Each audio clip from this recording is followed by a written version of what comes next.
Good morning, class 5. This is our EVS class and we are doing the chapter 7, not enough food. हम 4 point तक कर चुके हैं कि हमें अगर कोई न्यूट्रिएंट नहीं मिलता है खाने में तो किस किस तरह की प्रॉब्लम्स हो सकती है। जैसे कि हमने 4 करे हैं, मरिस्मस, क्वेसियोरकोर, हमने एनीमिया को पढ़ा है और आयोडीन की कमी से होने वाली बीमारी को पढ़ा है ना। आज हम आगे के पॉइंट्स करते हैं, ठीक है। देखिए 5th क्या है, improper development of bones and teeth. Improper मतलब अच्छे तरीके से ना होना, प्रॉपर होना मतलब पर्याप्त होना, पूरा होना, लेकिन इम्प्रॉपर मतलब कि वो अच्छे से डेवलप नहीं हुए हैं। इम्प्रॉपर डेवलपमेंट ऑफ बोन्स यानी कि हड्डियां एंड टीथ और दांत। हमारे जो टीथ हैं या फिर हमारी हड्डियां हैं वो अगर अच्छे से डेवलप नहीं हुई हैं, यानी कि छोटी या फिर दांत इधर उधर जो हमारे तिरछे होते हैं, टेढ़े मेढ़े होते हैं, वो क्या हो जाते हैं, एक प्रॉब्लम की वजह से होते हैं। वो क्यों होते हैं देखते हैं, किस न्यूट्रिएंट की कमी की वजह से होते हैं, कैल्शियम एंड फास्फोरस। हमारे कैल्शियम एंड फास्फोरस की वजह से क्या होता है, इम्प्रॉपर डेवलपमेंट होती है। किसकी, हड्डियों की और टीथ की, ठीक है। इसमें हमें देखिए पता कैसे चलता है कि हमें कोई इस तरह की प्रॉब्लम हो रही है, यानी कि हमारे खाने में कैल्शियम और फास्फोरस कम है, उसका पता कैसे चलता है। Bones and teeth become weak and brittle. जो हमारे बोन्स होते हैं और टीथ होते हैं वो वीक हो जाते हैं, कमज़ोर हो जाते हैं। मतलब कि आपकी बार बार अगर कोई हड्डी दर्द करती है, पैर में दर्द होता है, हड्डियां दर्द करने लग जाती है, दांत हिलने लग जाते हैं या फिर उनमें दर्द हो जाता है, तो हम कह सकते हैं कि उसको कैल्शियम और फास्फोरस जैसी चीज़ों का ज़्यादा यूज़ करना चाहिए, ज़्यादा खानी चाहिए। अब फास्फोरस एंड कैल्शियम किस तरह के खाने में मिलता है, मिल्क से मिलता है, ग्रीन वेजिटेबल्स जो होती हैं वो खाने से मिलेगा, मीट एंड फिश, पल्सेस दालें एंड नट्स। नट्स हमारे सूखे मेवे जो थे, यानी कि बादाम, काजू हो गए, ये हमारे सूखे मेवे हैं, है ना। इन सब को खाने से क्या होगा, कैल्शियम एंड फास्फोरस कंप्लीट हो जाएगा और हमारी बोन्स एंड टीथ हैं वो स्ट्रोंग हो जाएंगे। ओके, अब देखिए 6th है जो रिकेट्स। रिकेट्स क्या होता है, हमारी जो टांगे होती हैं या बोन्स होती हैं वो क्या हो जाती है, बेंट हो जाती है, टेढ़ी, ठीक है। जैसे कि दिखाया भी गया है कि इनकी वजह से ये किसकी वजह से होता है, ये होता है विटामिन डी की वजह से। रिकेट्स जैसी प्रॉब्लम यानी कि बच्चे की अगर टांगे टेढ़ी हो या फिर उसको ठीक से चलना ना आ रहा हो तो वो किस वजह से होता है, विटामिन डी की वजह से होता है।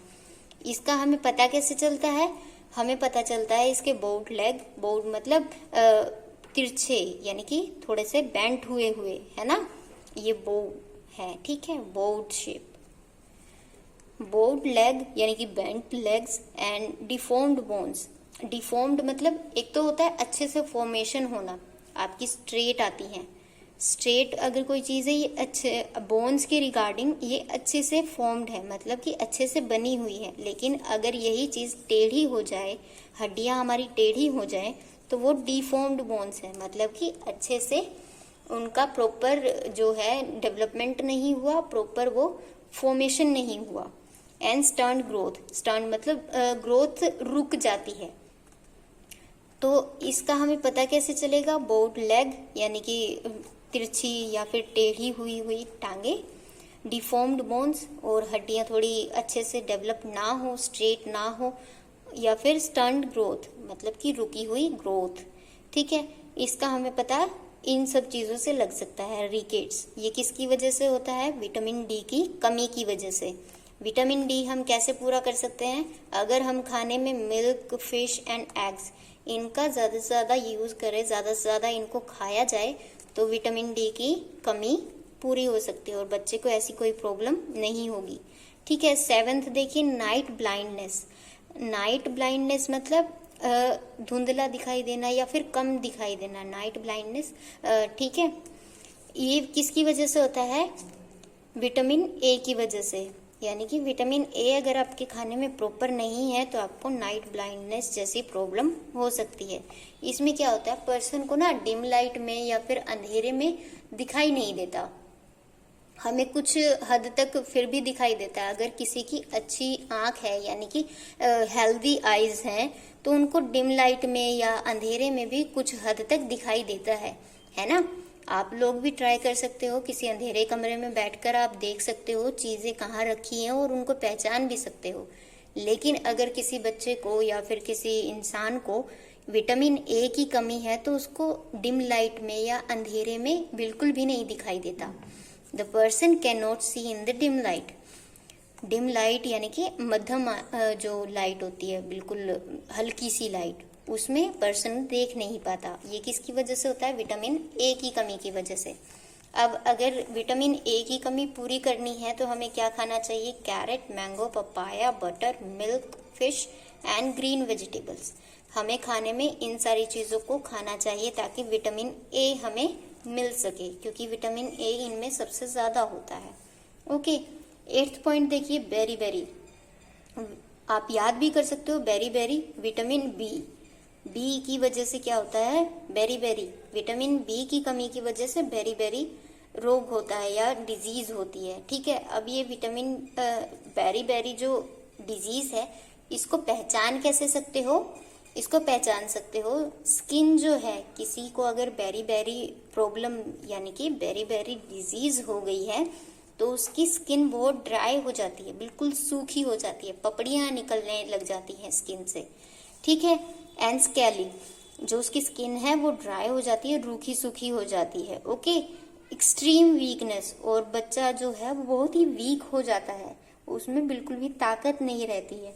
द नर्वस सिस्टम, जो नर्वस सिस्टम है उसके जो नर्व्स हैं वो कमजोर हो जाती हैं, एंड मसल्स जो है वो अफेक्टेड हो जाती हैं। जो हमारी मांसपेशियां हैं, नर्वस सिस्टम है, वो सारा क्या हो जाता है, अफेक्टेड होता है, क्योंकि वीकनेस बहुत ज्यादा होती है। एक्सट्रीम का मतलब होता है, एक्सट्रीम का मतलब होता है बहुत ज्यादा, अत्यधिक, बहुत ज्यादा।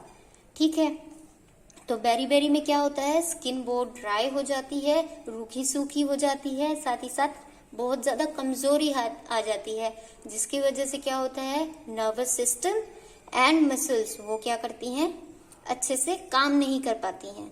अब विटामिन बी की कमी पूरी करने के लिए कैसा खाना खाना चाहिए, मिल्क है, एग्स है, मीट है, ग्रीन लीफी वेजिटेबल्स है, यानी कि पत्तेदार सब्जियां, उस तरह की सब्जियों को खाना चाहिए। एंड ऑल ग्रेन्स, मतलब कि अनाज खाना चाहिए। ओके, अब देखिए 9th, scurvy. Scurvy vitamin C की वजह से होता है, यानी कि विटामिन सी अगर आपके खाने में प्रॉपरली नहीं मिल रहा है तो आपको क्या हो जाएगा, स्कर्वी जैसा डिजीज हो जाएगी। अब देखिए इसके दांतों के आसपास रेड मार्क्स हैं, ये रेड क्या है, इसके जर्म्स में प्रॉब्लम हो गई है, मतलब कि जो हमारे जबड़े में स्किन है, यानी कि जो दांतों को पकड़ के रखता है, उसके आसपास प्रॉब्लम हो जाती है, खून निकलने लग जाता है, और ज्यादातर इनमें सूजन हो जाती है, और ये फिर दर्द भी करते हैं, जिसकी वजह से दांत हिलने भी लग जाते हैं।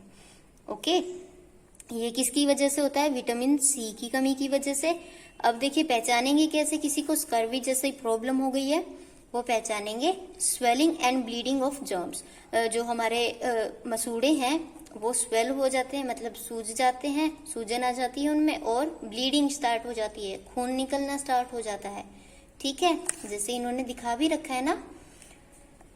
अब इसमें हमें क्या करना है, हमें कुछ ऐसे फ्रूट्स या फिर ऐसी चीजें खानी चाहिए जिनमें विटामिन सी सबसे ज्यादा मिले, ताकि क्या हो, वो दांत को अच्छे से जकड़ के रखे और ऐसी प्रॉब्लम ना हो।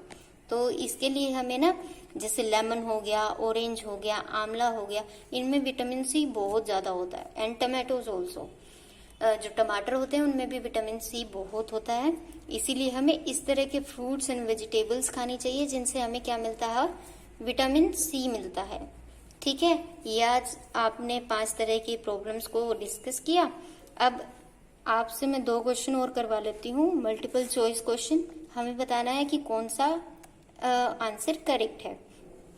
This plays the most important role in crop production. Crop production यानी कि फसल पैदा करने में, प्रोडक्शन क्या होता है, पैदा करना या उत्पादन, ओके, उत्पादन। तो फसल को पैदा करने में सबसे ज्यादा इम्पोर्टेंट रोल किसका है, हमें देखिए ऑप्शन दिए हुए हैं, वाटर, फूड, शेल्टर। फूड तो हमें क्रॉप प्रोडक्शन से ही मिलेगा, तो ये तो ऑप्शन गलत है। शेल्टर, अब देखिए किसी फसल पे आपने शेल्टर लगा हुआ देखा है, नहीं ना। शेल्टर से क्या होगा, धूप नहीं आएगी, और हमारी फसलों को उगने के लिए क्या चाहिए होती है, धूप चाहिए होती है। तो अगर शेल्टर लगा देंगे तो वो फसल ही नहीं उगेगी।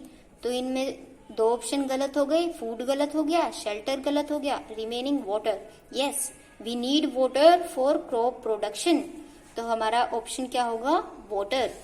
सेकंड देखिए, माल न्यूट्रिशन लीड्स टू, हमने पीछे भी पढ़ा माल न्यूट्रिशन कैसे, यानी कि हमें न्यूट्रिएंट नहीं मिल रहे हैं, एलिमेंट्स नहीं मिल रहे हैं हमारी डाइट में, तो क्या होता है, माल न्यूट्रिशन की प्रॉब्लम आती है। अब माल न्यूट्रिशन अगर लंबे टाइम तक कंटिन्यू रहता है, मतलब कि अच्छे लंबे टाइम तक हमें अच्छा खाना नहीं मिल रहा है, सारे न्यूट्रिएंट नहीं मिल रहे हैं, तो क्या होता है, हमें डेफिशिएंसी डिजीज होती है, मतलब कि हमें बीमारी हो जाती है, कमी हो जाती है इनकी वजह से। जैसे हमने ये डेफिशिएंसी डिजीज पढ़े ना, है ना, वो किसकी वजह से होते हैं, माल न्यूट्रिशन की वजह से। मतलब अच्छे से खाना नहीं मिलता तो माल न्यूट्रिशन की प्रॉब्लम होती है, और जिसकी वजह से फिर क्या हो जाता है, आगे जाके हमें डेफिशिएंसी डिजीज हो जाती हैं। तो ठीक है, आप लोगों को ये दोनों क्वेश्चन क्लियर हो गए होंगे। अब आप लोगों का काम आज का ये है कि आप इन्हें पढ़ेंगे अच्छे से और आगे क्वेश्चन करने की खुद कोशिश कीजिएगा, वरना मैं नेक्स्ट वीडियो में आपको ये सब करवाऊंगी। Okay, so thank you class, thank you.